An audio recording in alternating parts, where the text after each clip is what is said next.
Hey guys, so we're back with Arabella on the Arabian series. So this is probably the third day of being saddled.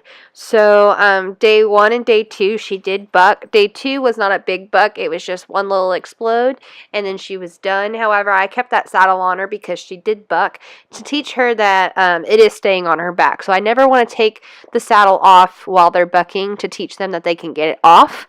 So of course I keep her on the round pen. She's got food, she's got water. She's taken care of. She's just in a different environment so that she's safe and not getting caught up in trees or caught up in fences or anything like that. So the round pen is the most safe place for her with that saddle. So now we're going to start on groundwork and just teaching her, getting her thinking, and then we're going to throw that saddle on her, have her think with a saddle, and she's going to learn some new exercises with that saddle on her back. So I want to ensure that when I get in that round pen and I say, come here, she's looking at me with 2 eyes, she's not coming aggressive, and she's allowing me to catch her. So she didn't come up to me right here, but she did look at me and she allowed me to walk up to her. I'm going to take that because that's a lot better than her charging at me, threatening to kick me, or going ahead and going through with kicking me. So I'm going to go ahead and just catch her, pet her, say good girl, and we're going to move on from there. So we're going to go ahead and check in on her desensitizing. So at this point, I should be able to go all over her body. I should have force with the stick and string next to her, and I should be able to stand in front of her with the stick and string. She should just stand there with no moving. So I just want to go ahead and kind of show you that, see the progress there, and then we're going to go ahead and move on. So at this point, she should be really good on keeping that pivot foot and moving away from my space with the 4/4. Okay, so now we're backing out of our space and we're going to go ahead and start lunging here.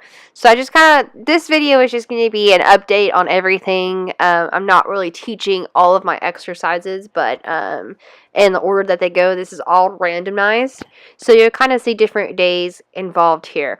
So we're going to go ahead and lunge, showing you how she's taken off with energy and showing how we can yield and stop.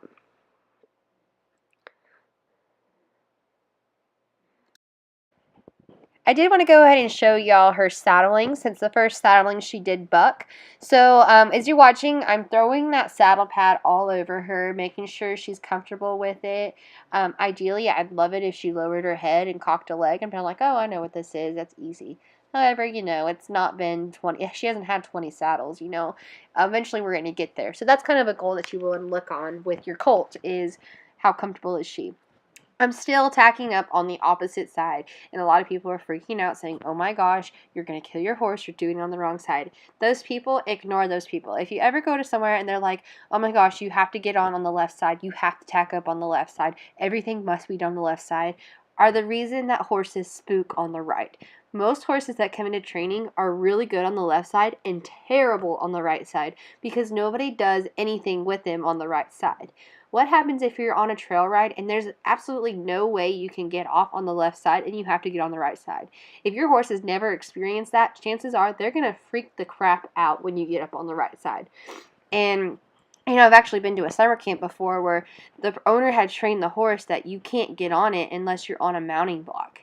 And that may seem crazy, but I swear that horse freaked out because I didn't know you had to have a mounting block. I got on from the ground. That horse flew AWOL. I mean, he went crazy. He was bucking and kicking and took off running, and this is a lesson horse. So, you know, a lot of people say, well, my horse is crazy. Well, look at yourself. Are you making that horse crazy, or is your horse really just crazy? If you're not teaching your horse correctly, then there's a problem. So I get up on both sides, I get off on both sides, I tack up on both sides, everything. Right now, this is only a couple first saddles, so I don't want that girth and back girth and everything else. I don't think I have a back girth on the saddle right now, but later on we'll have it again. I want all of that to not fly on all at once until she's comfortable with the saddle, and I can guarantee this horse is not going to buck, because it's a lot worse if you get that saddle on and that horse takes off bucking and that saddle falls off.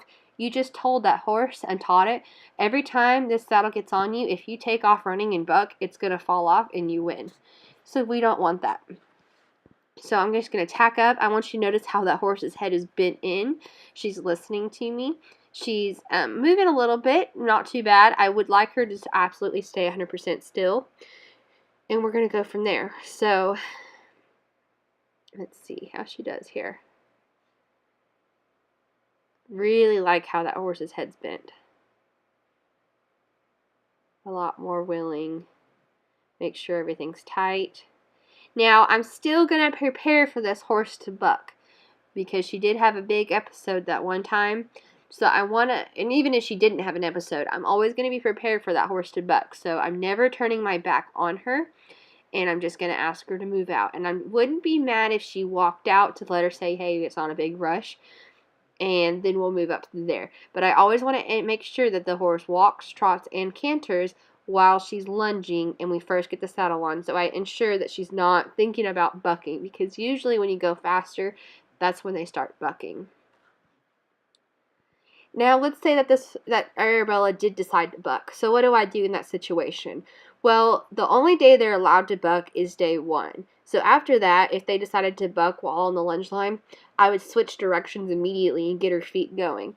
And I'm not saying let the horse buck 3 times and switch, then let her buck once and switch, and let her buck 5 times and switch.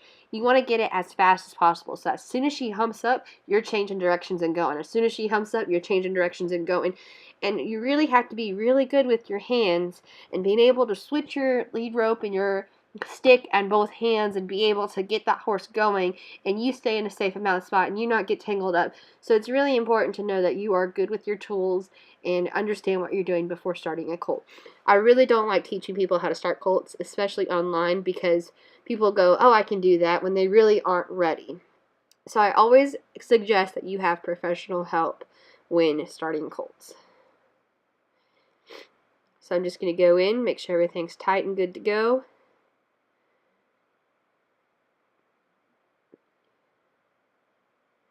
And I just forgot the breast collar and the back girth and everything on the other saddle, and I left it somewhere else.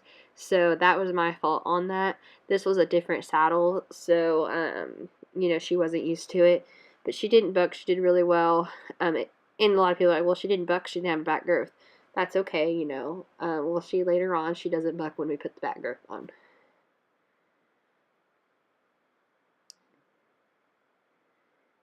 And a lot of people ask me, well, how do you know if the girth is tight enough? Like, how tight should it be tight?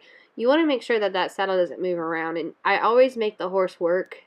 I always tighten it up 3 times in the training session. So it'll be a little tight, then it'll get a little bit more tight, because they puff up, and then they breathe normal, and the saddle's really loose. So always don't just jerk up on the saddle, try one, and really get in their stomach and be like, okay, it's tight enough for the whole day.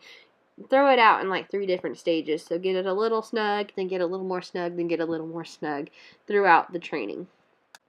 If you liked the video, make sure to give it a thumbs up. Comment below what you like and dislike and what you want to see next time. In addition, check out our other videos, subscribe below, check out our Facebook page, and check out our website at www.aahorsemanship.com. Thank y'all for watching, and I hope to see y'all next time.